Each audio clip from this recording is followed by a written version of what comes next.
चालाक चूर। एक छोटे से गांव में जो सब्ज पहाड़ियों के दरमियान वाक़ था, राजू नामी एक मशहूर चूर रहता था।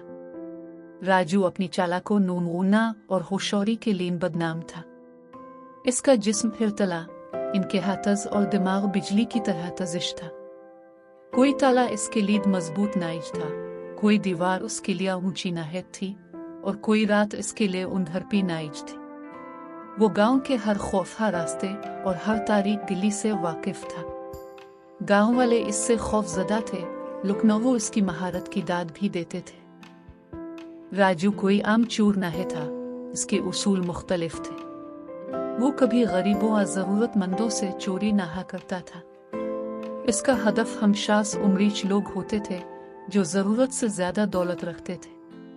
राजू का मानना था कि उम्रों से माल छिनल कर वो इंसाफ के पल्ले बराबर कर रहा है, मगर गांव के उमरा जमनतहार उसकी इस सोच से इत्तेफाक नाहे करते थे। वो अपनी ख्तेसूना, जेवरात और दीगर कीमती अशारिया खोने से तंग आ चुके थे। एक दिन गांव में एक नाज जमनतकार आया जिसका नाम मिस्टर गुप्ता था।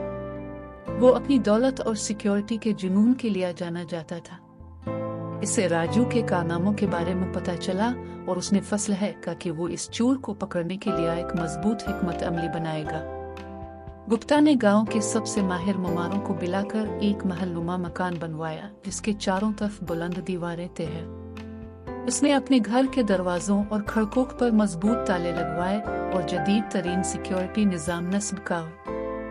गुप्ता ने अपने खजाने को एक खफा तहखाने महा महफूज का, जिसका दरवाजा सिर्फ एक खास कोड से खिलता था। जब राजू को गुप्ता की आमद का पता चला और उसके मजबूत कले की कहानी सुनी तो उसकी दिलचस्पी मजीद बढ़ गई।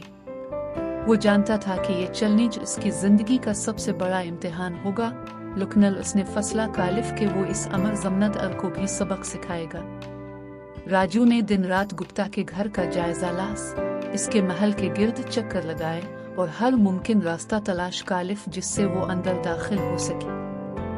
कई दिनों तक राजू ने गुप्ता के महल की निगरानी की। वो जानता था कि एक छोटी सी गलती इसके लिए जान लोजा साबित हो सकती है, लेकिन वो अपनी चालाकी पर भरोसा करता था। इसने हर रात मुख्तलिफ जावियों से महल की दीवारों का जायजा लाए, सिक्योरिटी गार्ड्स के पेट्रीन का मुशाहिदा कात और मुख्तलिफ सिक्योरिटी आलात की फालता को समझा। आखिरकार एक रात जब चांद की रोशनी हल्की सी थी और महल के गार्ड्स थक कर ऊँघने लगे थे, राजू ने अपना मंसूबा अमली जामा पहनाने का फसलहुनकाज। उसने साया लिबास पहना, अपने साथ सिर्फ जरूरी औजार ली और खामोशी से महल की दीवार के करीब पहुंचा। वो दीवार पर चढ़ने लगा और जल्दी से इस पार जा पहुंचा। महल के अंदर दाखिल होते ही उसने अपने कदमों की आवाज को बिल्कुल खामोश रखा, जैसी वो हुआ महा चल रहा हो, और दरवाजा खुल गया। अंदर सोने, चांदी, जवाहरात और नकदी के ढेर लगे हुए थे, लेकिन राजू ने हर चिजर को छूना भी गवारा न कर। इसने वहां से सिर्फ एक छोटा सा बक्स उठाया और जल्दी से महल से निकल गया। कुनवा खुदवाया गांव के लोग खुश हुए और कुछ दिनों बाद गुप्ता को वो बक्स भी वापस मिल गया। लेकिन इस वाक़े के बाद गुप्ता की सोच बदल गई। वो समझ गया कि दौलत का साहस इस्तेमाल का है और उसने अपनी दौलत का कुछ हिस्सा गांव की भलाई के लिए मुख्तस कर दिया।